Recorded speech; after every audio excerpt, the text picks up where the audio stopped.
He's also Phil DiGiuseppe, and we're talking about Phil DiGiuseppe in a top 6 role. Ideally, you want him on the 3rd or 4th line.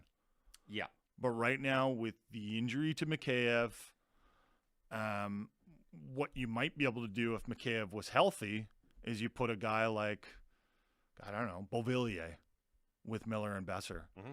I actually hadn't – I was thinking about this. If Mikheyev was going to play with Pettersson and Kuzmenko, and by the way, I like him personally. I'd like to see him personally on a line with Miller and Besser because I think he would bring some speed to that line. Okay. And I think if you put Phil DiGiuseppe, Miller, and Besser together, all of a sudden you're looking at that line and going, that could be a heavy line, I suppose, but I don't know if there's much speed on that line. There's not.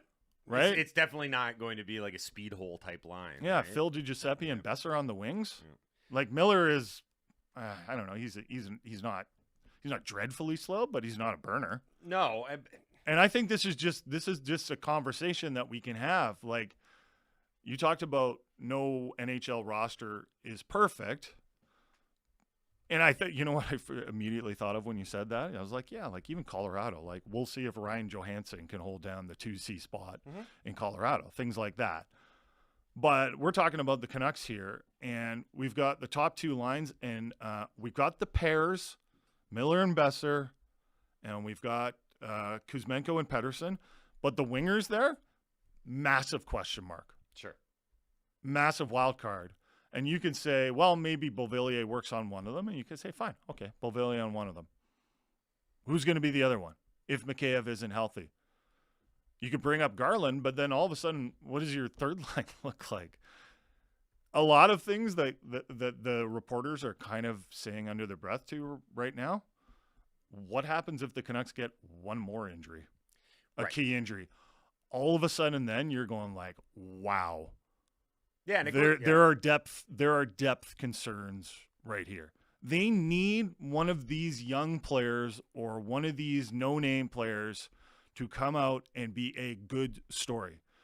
And for the people that were like, you guys are making too big a deal out of Podkolzin, right? The reason we're talking about Podkolzin, and we don't like ripping Podkolzin, Tocchet said yesterday that like the guy's working his butt off. He's almost just trying too hard right now. And we can even feel like we can project our own feelings onto Podkolzin, right? Like we know what he's going through right now. He's lacking confidence. But the reason that can't fly under the radar, the reason we can't just be like, hey, don't worry about it, is because of the depth issues that the Canucks have. They need some of these young guys to step up and play a role. It's time for them. The hockey team needs them to be NHL players. And right now, Podkolzin doesn't look like one. And which is why we're giving some good love to Nils Höglander right now. Like, he's come out. He wasn't perfect in that 10-0 loss. Nobody was. But he's at least showing enthusiasm and going, okay, maybe you can be part of the solution here because there are problems to solve.